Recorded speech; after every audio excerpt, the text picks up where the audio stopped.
서울의 집값이 어느 정도인가를 보는 여러 지표가 있는데요. 서울에 대해서 한 25 정도를 이제 발표를 했어요. 25년치 연봉이 필요하다는 건데 뉴욕이 11입니다. 서울에서 집을 장만하는 게 2배 이상 어렵다라는 건데, 그리고 서울은 1992년도 최고 인구를 찍고요. 그 다음부터 한 30여 년째 내려오고 있어요.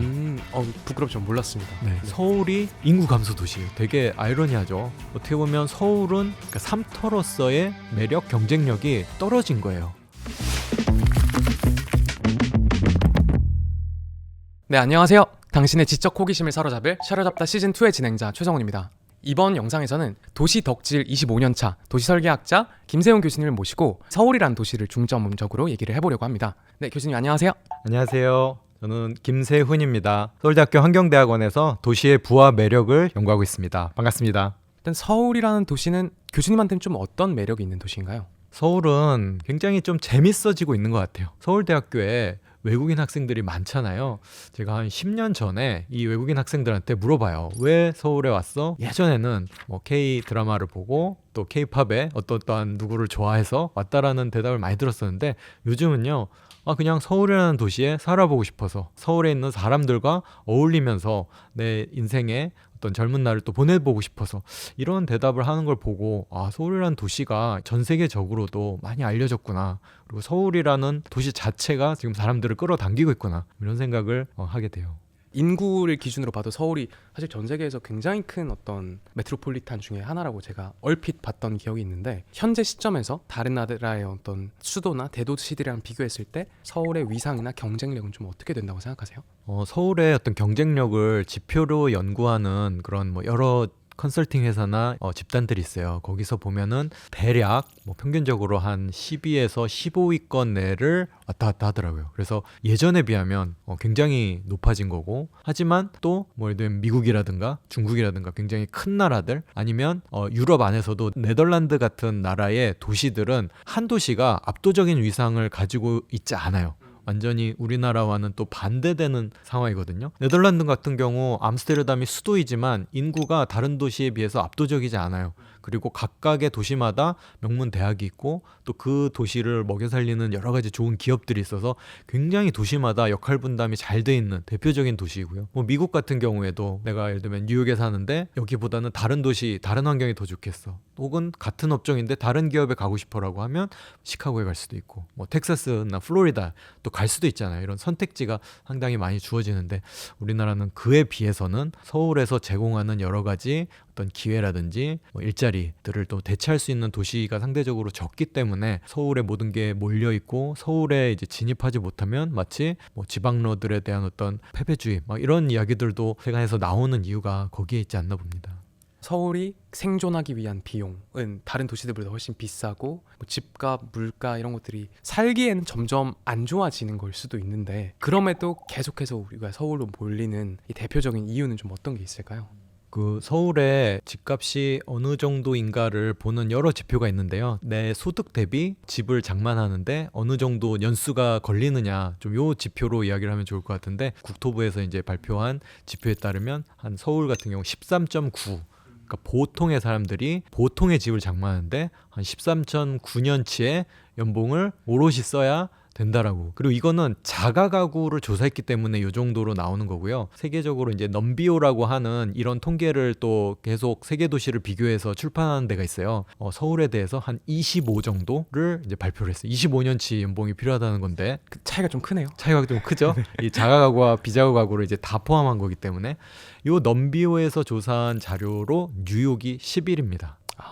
서울에서 집을 장만하는 게 2배 이상 어렵다라는 건데, 이 수치가 좀 이상하게 느껴질 수도 있어요. 뉴욕의 집값이 어마어마하게 비싼데 무슨 소리야? 라고 하지만 그만큼 소득이 더 높은 거죠. 서울의 집값은 굉장히 높은 편이고, 그 다음에 이거를 이제 월세로 치환을 해서 봐도 여전히 우리가 자기의 소득이 예를 들면 한 연봉 4천, 5천이라고 하면 그거의 한 30% 이하를 월세로 쓸 때 적절하다. 그게 넘으면 월세로 이제 좀 과도하게 쓴다라는 말도 있거든요. 표정이 좀 안 아, 좋아지셨는데 아직 계산해보고 있었습니다. 네. 그래서 이런 걸로 쳐보면 서울은 상당히 많은 가처분 소득의 많은 부분을 이제 집에 투입해야 되는 그런 도시인 거는 이제 확실한 것 같아요. 근데 이렇게 서울이 비싼데도 우리가 여러 가지가 또 서울로 몰리고 있잖아요. 그래서 지금 서울은 거대한 인구 펌프로가 돌아가고 있는 거거든요. 그래서 네. 전국에서 10대와 20대가 서울로 순유입을 하고 있고요. 이들이 중장년이 되면 다시 서울 밖으로 이렇게 배출되는 일방향의 이렇게 펌프입니다. 펌프라고 하니까 딱 좀 와닿는 것 같아요. 거대한 인구 펌프예요. 그래서 가장 어떻게 보면 젊을 때 그리고 대학을 다니거나 첫 번째 사회적인 커리어를 시작했을 때 이제 서울에서 시작을 하고요. 안정이 되거나 혹은 제2, 제3의 인생을 이제 기획할 때쯤 서울 밖으로 나가는 어떤 이런 구조로 돌고 있는데요. 그럼 왜 그러냐? 이분들이 이렇게 많은 비용을 지불하면서도 왜 그러냐 이런 걸 생각해 보면 제일 큰 게 일자리와 경제 기회 요 이야기를 많이 하고요. 저는 두 번째 이유는 경험 격차인 것 같아요.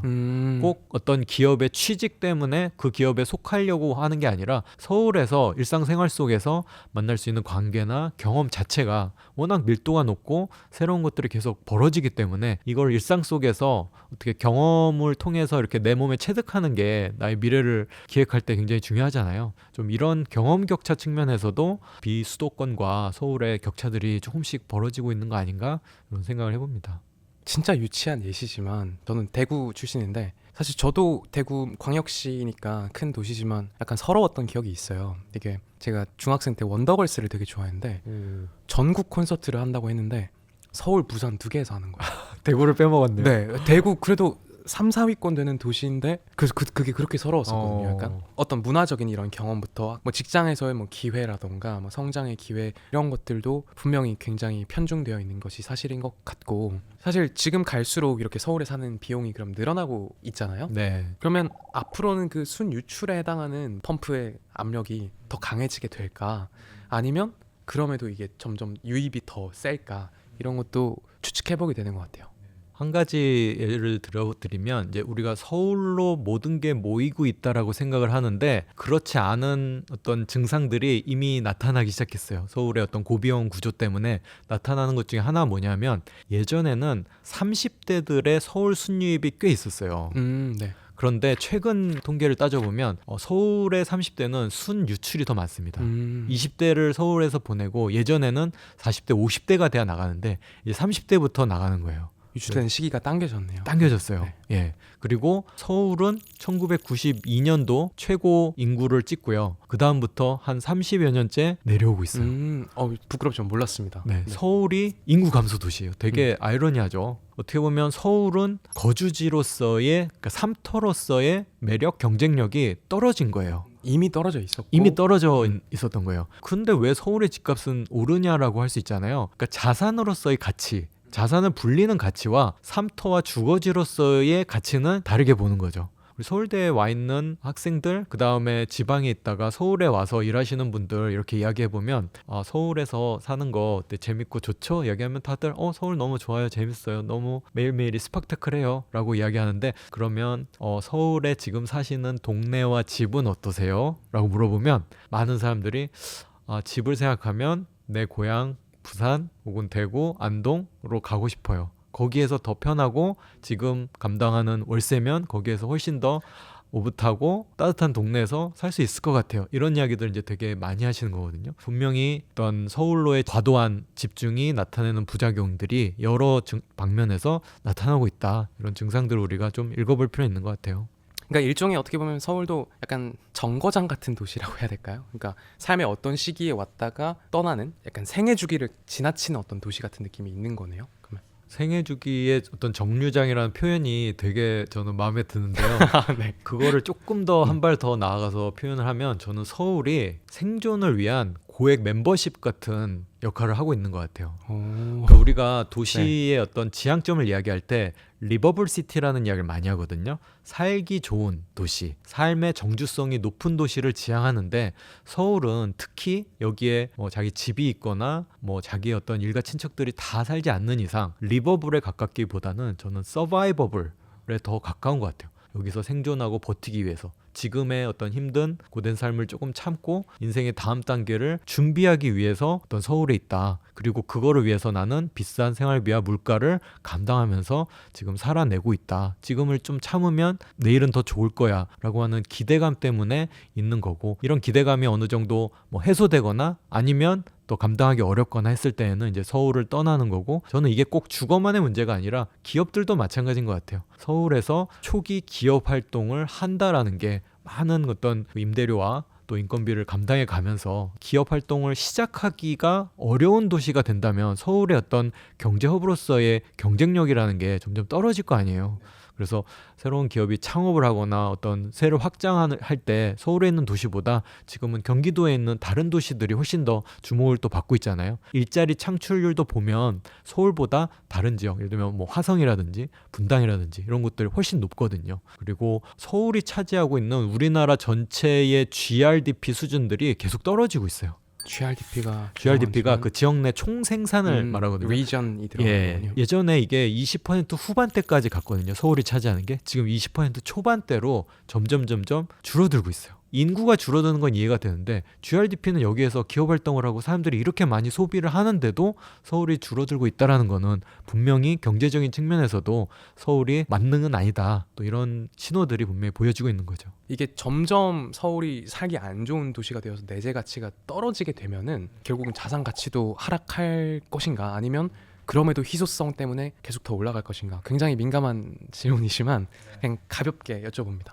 그러니까 서울의 어떤 내재 가치가 아직 현저하게 떨어지고 있다고는 보지는 않는데요. 만약에 이제 떨어진다면 저는 뭐 자산에 대한 그런 상승 곡선들은 분명히 끄집어 내려질 거라고 생각을 해요. 그런데 문제는 이 자산 가격을 움직이는 힘들이 어떤 내재 가치만 있는 게 아니잖아요. 아무리 내재 가치가 정체돼 있다 한들 또 자산으로 돈을 벌 수 있는 거는 또 돈의 논리로 움직이니까 그런 측면에서 또 어떻게 될지 모를 것 같고요. 또 서울 안에서도 저는 굉장한 양극화가 나타날 거라고 봐요. 그쵸. 돈을 투자해서 사람들이 모이고 거기에서 기업들이 모이고 글로벌 어떤 브랜드들이 전체를 다 임대하거나 무슨 타운을 만들고 또 이런 지역과 그렇지 않고 여기를 그냥 뒷받침해주는 배후 상권, 배후 주거지들과 굉장히 나뉘는 경향성이 적어도 한 지난 4, 5년 코로나 이후에 서울 안에서도 굉장히 많이 진행이 됐고 그런 과정들이 아마 나타나지 않을까. 성수동 같은 경우 성수동이 우리의 머릿속에 이렇게 강인된 게 생각보다 몇 년 안 됩니다. 그러니까요. 예. 제가 군 생활을 성수에서 했거든요. 제 의경이었어가지고 아. 근데 그때만 해도 카페 한 몇 개 좀 이름난 데 있고, 근데 한 10년 사이에 이게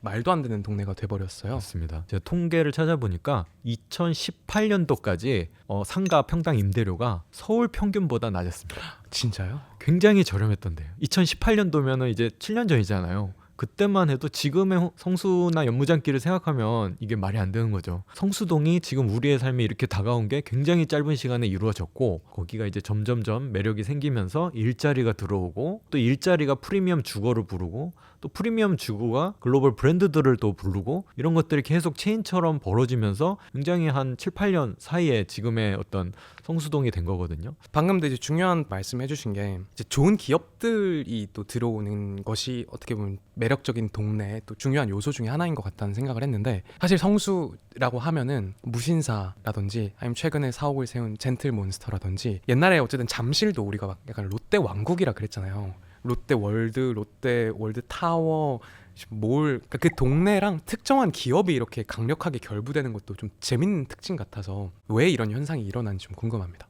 그 기업이 가지고 있는 브랜드들이 모여서 도시를 형성하는 건 사실 그 역사는 굉장히 오래됐는데요. 그 양상은 좀 바뀌고 있는 것 같아요. 예전에 뭐 컴퍼니 타운이다, 뭐 그 기업이 가지고 있는 그런 밸류 체인들을 다 집적해서 도시를 만드는 게 이제 많이 이루어졌다면 최근에는 그 지역의 기업이 모이면서 새로운 어떤 스핀오프 비즈니스 모델, 새로운 업종들을 계속 실험을 하는 거죠. 지금 말씀하신 성수동 같은 경우도 무신사가 원래 가지고 있던 일만 잘하려고 무신사 타운을 만드는 게 아니잖아요. 그래서 여러 가지 패션 기업들 스타트업을 엑셀러레이팅 해준다든지 공유 공간들을 또 만들어서 새로운 걸 또 시도해 본다든지 어떤 이런 게 지금의 어떤 기업들이 한 지역의 동네에 투자하면서 나타나는 현상 같고요. 그러니까 예전에는 우리가 뭐 공장 중심의 제조업 특히 했을 때 회사에 여러 여러 자산들끼리의 거리를 좀 가깝게 만들어서 효율을 높이고 임직원들도 뭐 출퇴근도 가깝게 하고 어떤 효율성의 문제가 또 중요했다면은 요즘은 그 동네랑 같이 뭔가 새로움을 좀 믹스하려고 하는 그런 시도들이 늘어나고 있다. 이렇게 해석을 하면 될까요? 딱 그 초반에 말씀하신 제조업체가 산업화 시대에 그 기업의 부가가치를 높이는 방식이 산업 도시거든요. 지금은 이제 지식 기반 사회 또 탈 어떤 제조업 사회에서는 부가가치의 곡선이 위로 이렇게 봉긋한 게 아니라 아래로 이렇게 웃는 모습처럼 스마일링 커브로 바뀐다. 물론 제조도 중요하지만 그 제조의 앞단과 뒷단에 있는 제품을 기획하고 디자인하고 팬들을 만나고 그 고객 경험을 극대화할 수 있는 그런 곳에 매장을 열고 부가가치의 양쪽 사슬 끝단에 있는 것들을 재조합해서 도시로 가져오는 게 지금의 어떤 메가 트렌드인 것 같고 서울의 여러 동네들이 그쪽 방향으로 빠르게 또 진화하고 있지 않나. 그리고 기업들은 그들이 가지고 있는 여러 밸류체인 중에서 더 넓은 공간이나 뭐 공장이 필요한 것들을 이제 서울 밖으로 어떻게 보면 또 밀어내고 있고요. 좀 이런 필터링 과정이 진행되고 있습니다. 근데 말씀해 주듯이 서울이란 도시가 글로벌 11위 15위권 도시가 됐고 또 세계의 다른 도시들과 이제는 비즈니스 유치 경쟁, 인재 유치 경쟁 이런 것들에 나서야 되고 앞으로 그것이 더 압력을 받을 텐데 그 관점에서 서울은 어떤 세계인들의 입장에서 비즈니스 하기에 아니면 일하기에 매력적인 도시인가 좀 궁금한 것 같아요.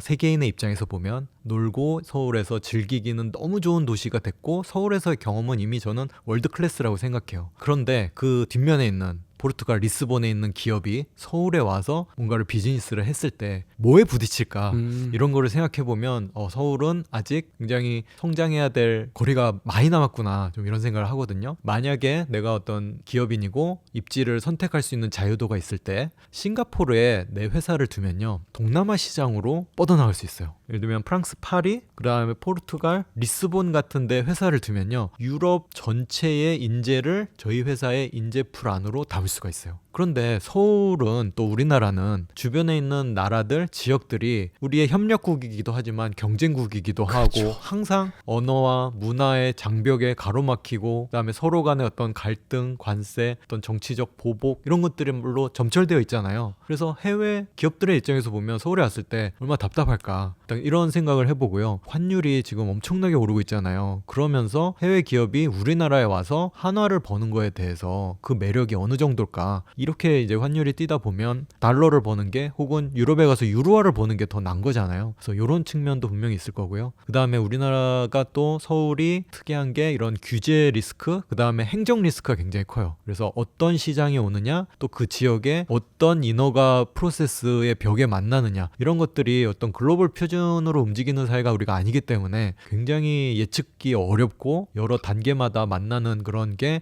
기업인들 입장에서는 갑갑할 거다. 그래서 이런 부분에 있어서도 우리는 굉장히 혁신이 필요한 게 아닌가. 우리 K컬처, K팝을 이야기하지만 우리 K비즈니스 혹은 서울 비즈니스는 왜 더 본격적으로 이야기를 안 할까 이런 생각들도 같이 해봅니다. 방금 사실 근데 답변에서 말씀해주신 그 요소들이 하나하나가 전 다 너무 맞는 말이라고 생각이 드는데 그 중에서도 전혀 생각을 못했던 게 그러니까 싱가포르는 어떻게 보면 동남아권 전체를 약간 아우르거나 이렇게 대표하는 그 대표성이 있는데 서울은 옆에 바로 도쿄 있고 뭐 상하이, 홍콩, 베이징 와 이 생각하니까 이게 러시아 있고 네. 아 이게 진짜 스트롱맨들 있고 지금 아주 갑갑하게 둘러싸여 있죠. 진짜 갑갑하다. 예. 심지어 위에 북한 있지, 뭐 러시아 이 어떤 지정학적인 압력 사면에서 다 누르는 이거는 진짜 서울만이 갖고 있는 어떤 리스크나 특징일 수 있겠다 이런 생각이 드네요. 엄청난 리스크고요. 이거를 우리가 돌파하기 위해서는 정말 한 단계 도약을 해야 되고 이 생각을 진짜 많이 해야 될 것 같아요. 지금 상황에서 우리는 어디를 바라보고 해야 될 거냐. 전국에서 무슨 로컬 비즈니스, 로컬화 막 이런 이야기 되게 많이 하잖아요. 그런데 저는 그렇게 만든 걸 어떻게 세계 시장에 내놔서 선택받느냐. 저는 이게 로컬한 것 같거든요. 그리고 글로컬하죠 그게. 우리는 지금 이건 안 해본 거거든요 우리가. 네, 그래서 이 부분이 지금 우리의 어떤 뭐 경제나 도시의 미래를 또 가늠하는 척도가 될 것 같아요.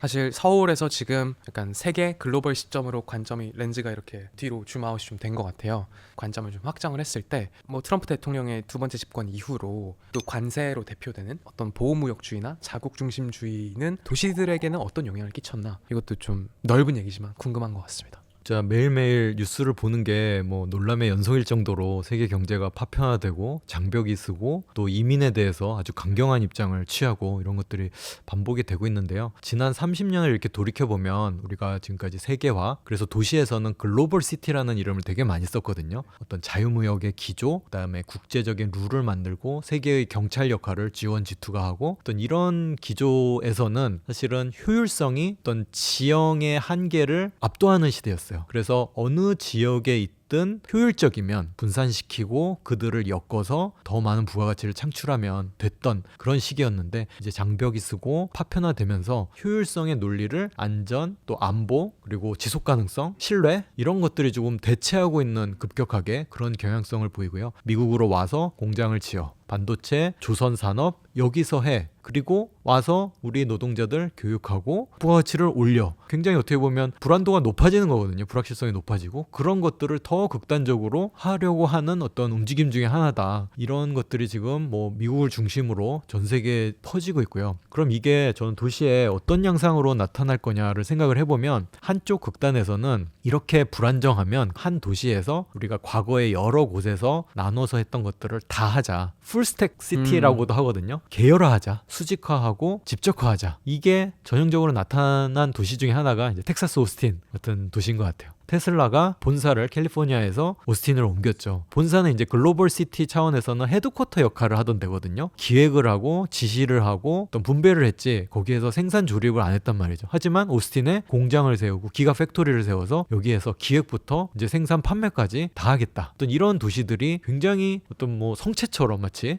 만들어지고 있는 게 이제 한 가지 극단의 또 모습인 것 같아요. 두 번째는 그 기업이나 어떤 경제 주체들이 어떤 원래 해오던 일들만 하는 게 아니라 이제 다른 업역을 많이 확장을 하는 거예요. 그래서 한 지역에 여러 가지 성격의 어떤 비즈니스 모델들을 이렇게 돌려가면서 그 지역 자체를 또 명소화하고 그 명소화된 것들을 기업이 또 부가치로 흡수를 하는 어떤 이런 경향성이 또 한편에서 나타나는 거였고요. 이게 뭐 트럼프 이기 집권한 지 얼마 안 됐기 때문에 1년밖에 안 됐어요. 예, 1년밖에 안 됐는데 여러 양상으로 지금 대응이 각자 도생식으로 좀 나타나고 있는 와중입니다. 교수님은 이런 어떤 혼돈의 전국, 기존의 어떤 이런 기준이나 이런 것들이 너무 빨리 바뀌고 막 새롭게 되는 게 어려우시기도 하면서 또 학자로서는 약간 재미있으실 것 같기도 하고 그러네요. 현기증이 나는데 근데 특히 저는 이게 도시학에서는 굉장히 새로운 현상 같아요. 도시는 기본적으로 기획하는데 10년, 만드는데 10년, 활성화되는데 한 20년 걸리거든요.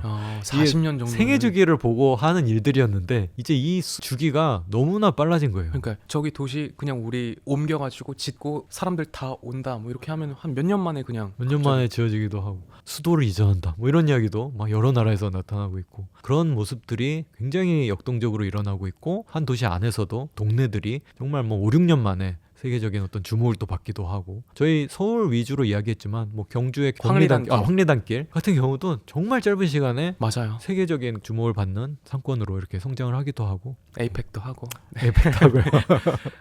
뭐 서울도 그렇지만 서울과 상상 사실 격차가 조금 더 벌어진 다른 도시들도 우리 성장을 해야 되잖아요. 대한민국의 또 도시들이 더 성장하기 위해서 어떠한 방향성으로 움직이면 좋겠다 이렇게 생각하시는 바 얘기해 주시면서 마무리하면 좋을 것 같습니다. 더 작지만 단단한 도시를 준비하자 이런 생각을 갖고 있거든요. 여기에서 굉장히 중요한 게 저는 우리가 지역 소멸을 인구 차원에서 너무 이야기를 하거든요. 근데 저는 인구의 소멸보다 더 무서운 게 업의 소멸이에요. 그 지역을 30년, 40년 이어갔던 여러 가지 가게, 제조업체들 또 여러 가지 서비스 업체들이 사라져 버리는 게 너무 놀라운 거는 그 업이 수익을 창출하고 있어요. 그런데 그 업을 운영하는 운영자분들이 이제 나이가 들어서 고령화가 돼서 이거를 젊은 사람에게 물려주고 싶은데 이분들의 자녀분들은 전부 서울이나 어디 외국 가 있고 물려줄 사람이 없는 거예요. 비즈니스가 돌고 있는데도.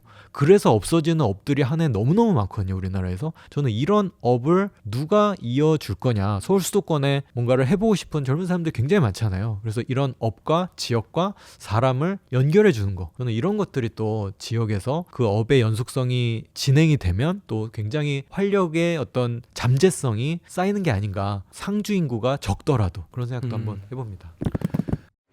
네, 오늘 긴 시간 교수님과 얘기 나눴는데 내가 살고 있는 도시, 한국의 이 도시들을 어떤 기준으로 우리가 새롭게 바라볼 수 있을까에 대한 단서를 얻어가시는 시간이 되셨길 바라면서 저희는 오늘 여기까지 하도록 하겠습니다. 감사합니다. 감사합니다.